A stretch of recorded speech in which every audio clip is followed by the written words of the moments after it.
Hello and welcome back to The Oily Life. If you're new here, my name is Tanya and I do a lot of soap making on this channel, lotion making, bath bombs, shower steamers, all the natural body things. And I also give you some glimpses into how I run my business called The Oily Life, which is a natural bath and body business. So today you're going to come along with me as we do a remake of my goat milk and lavender soap. This is a staple in my shop. I keep it in there all the time. I do vary like the colors and the swirls I use, but I always have some sort of lavender and goat milk available because it's a super popular soap. So come along and let's go make the soap. All right, my friends. So we are doing a remake of my lavender and goat milk soap.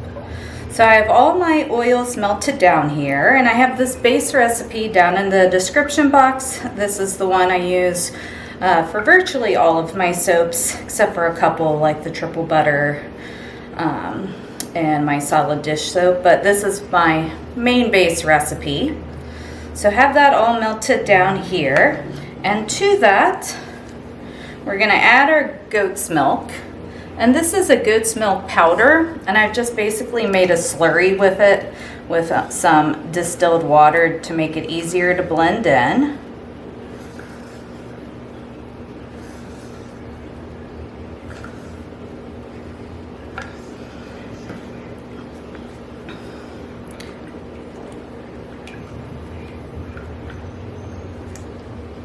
And then we're gonna go ahead and add in our lavender essential oil. I have this in some kaolin clay. And I typically use Bulgarian lavender. I just think it's a better scent than the lavender 4042. It has a little bit of a deeper fragrance or earthy almost, so I just prefer the Bulgarian lavender. And that kaolin clay just helps it anchor in some.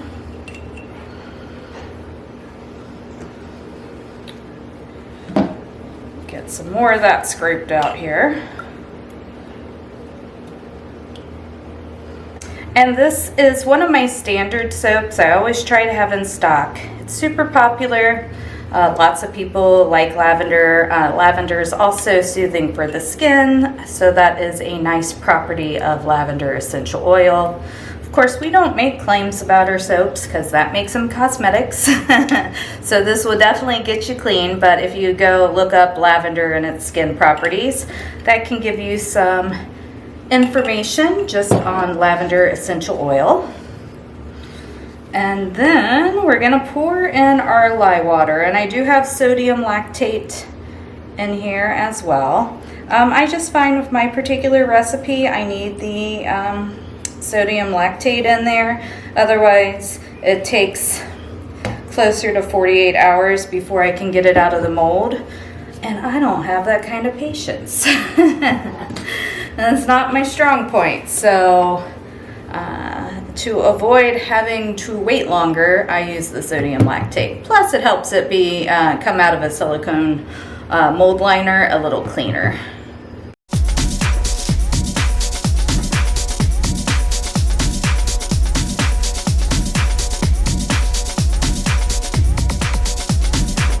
And basically at this point I just want everything incorporated because I am going to blend them all again when I put in my micas. So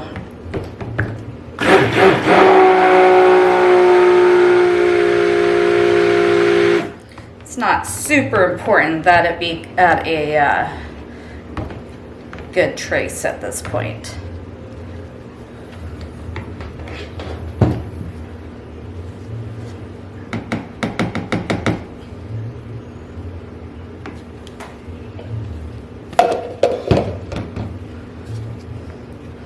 All right, so we're doing 3 colors on this particular soap. Now, I always use the goat milk in this one, always use the lavender and some sort of purples, but I don't do the exact same purple micas every time, and I don't do the exact same design every time, just because I like to switch it up a little bit. So, for our main color, we're doing, let's see, yep, there you go. We're doing Plumberry, and this is from Brambleberry, and it's a super deep purple. I've only put a small amount of it in there just because it is so deep. Then we're going to be doing Purple Vibrance from Nurture. And then we're doing just a tiny bit of Purple Vibrance with some Snowflake mica from Nurture.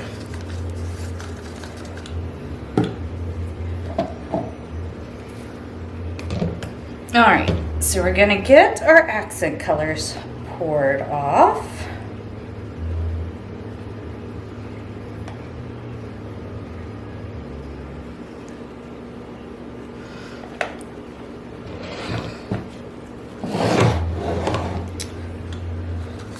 And this one is the Purple Vibrance and Snowflake. So basically I want it to have 3 different shades of purple in here.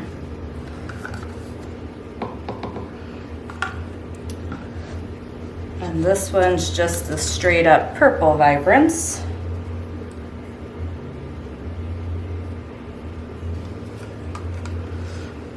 And these are actually starting to thicken up, so we'll start off stirring it in, and then we'll probably still give it a little bit of a blend. I think this one might actually need just a hint more color in it.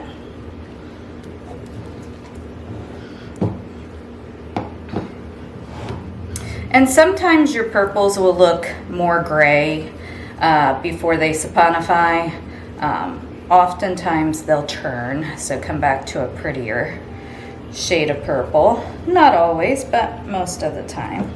See, I really like that purple. This one I'm not so happy with yet.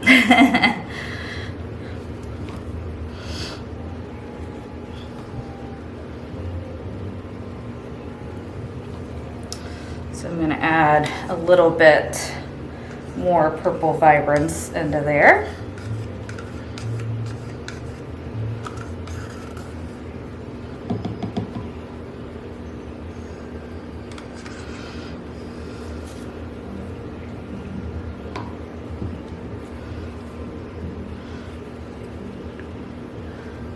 That's a little better.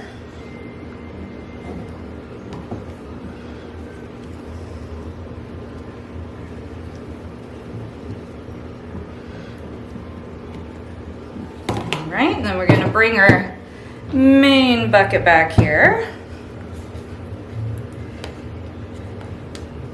That's definitely thickening up, so I don't think I'm going to have to blend it anymore after all. We'll see how well this mixes in though. If it doesn't mix in super well, then we'll go ahead and blend it again.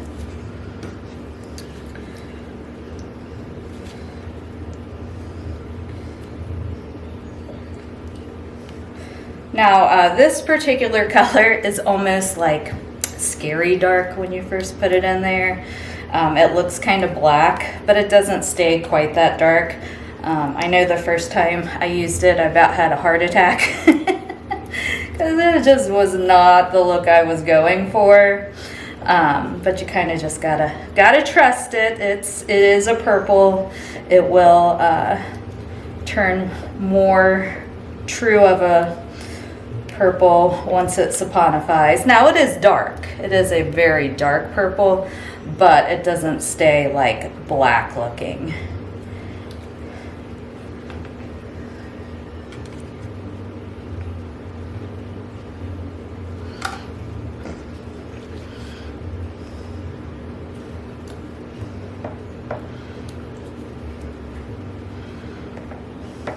So I did start the Shadow and Bone series, listening to that on Audible. I'm on the 2nd book, and I've really liked it so far. There was like another Sarah Maas series that I was going to listen to, but after I downloaded it, the narration was like truly terrible. Like I couldn't even listen to it. So that one I am going to physically read because it was just bad. I couldn't, the person's voice just was not matching with the character, and it was just hard to listen to. So that will be one I read physically instead. But the Shadow and Bone series, that one, I think it's called the Grisha series, is the actual trilogy name, but that one's been really good. The narrator's great and has kind of some quirkiness to the characters, which I really like. So I think that looks good there. And then we are going to do an in the pot swirl. So we'll get our accent colors back over here.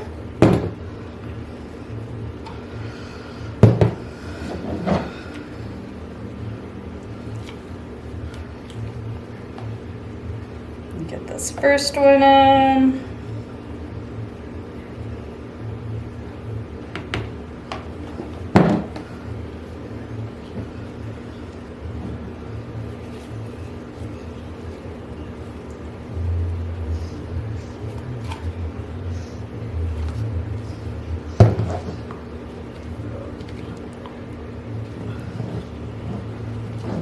And then our next one mixed in. And I kind of just go at 12 o'clock, 3 o'clock, and 9 o'clock when I pour these in. Just like that. And then I just take my spatula and kind of swirl it a little bit. And there we go. All right. So we're gonna get this poured into our mold.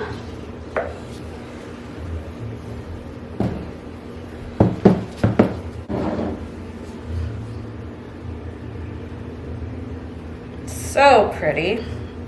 Love how it smells.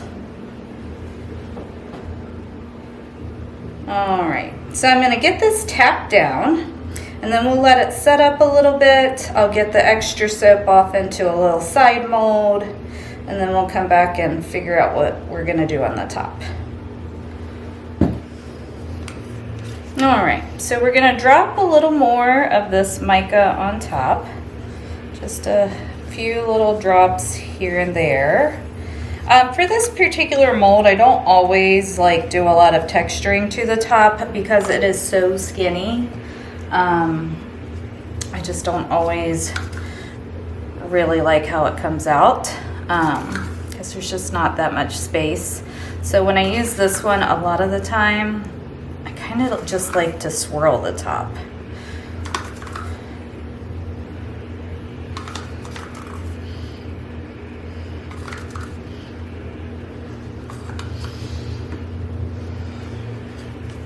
Plus the mica and the oil just kind of has a pretty look to it. There. I think that is good there. So I'm just gonna take my skewer here and kind of swirl it all around. I think that looks super pretty.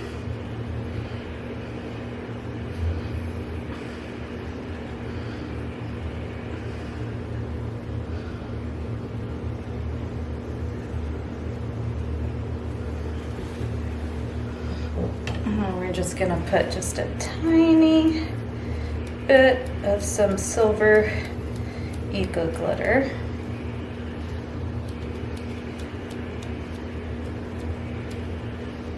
Actually, this might be, woo! We won't talk about how much went in that particular spot. I thought it was empty. It was not empty. Go. Swirl that in a little more to kind of break up the places where things went wild. There. So I'm going to spritz the top with some rubbing alcohol, and then I'll bring you in for a close-up, and we'll let this set up for 24 hours and come back and cut.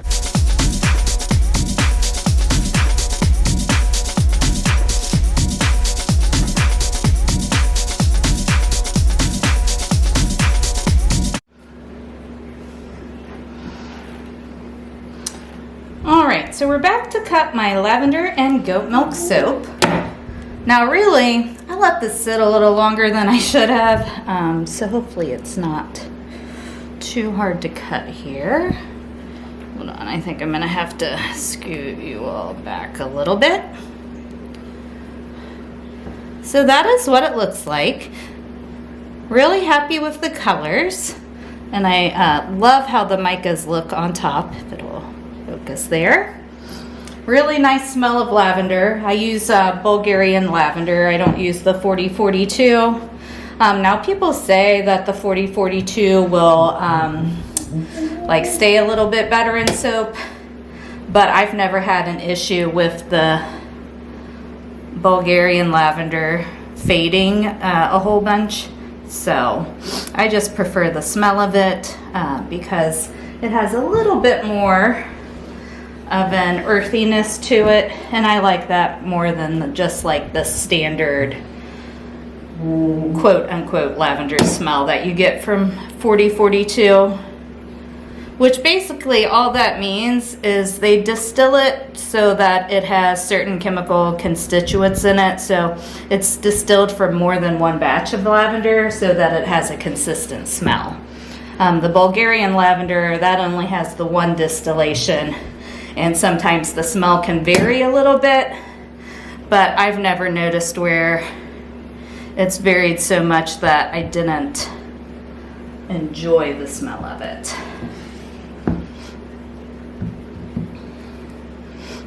I'm sorry if you hear any sniffles. It is allergy season, and my allergies are a bear this time of year. So that's always fun. You know, I still like to get outside and do all the things. I just sometimes suffer the consequences of a runny nose from it.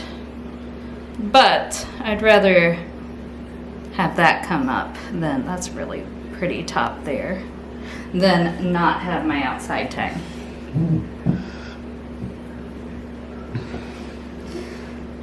And this is a soap I always try to keep in stock. I think lavender is a pretty popular scent for the most part, and one that a lot of people associate with its calming properties.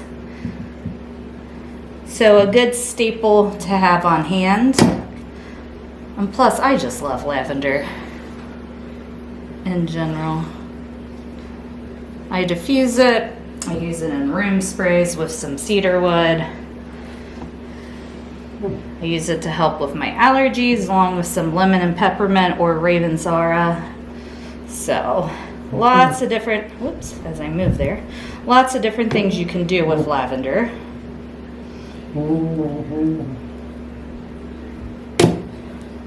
And these will be some sample pieces. Yeah. So pretty straightforward soap. The goat's milk adds a nice slip to the bar. So any kind of milk powder in your soaps is a good addition, in my opinion. I think this might be my favorite top out of all of them. But yeah, that's all there is to this one.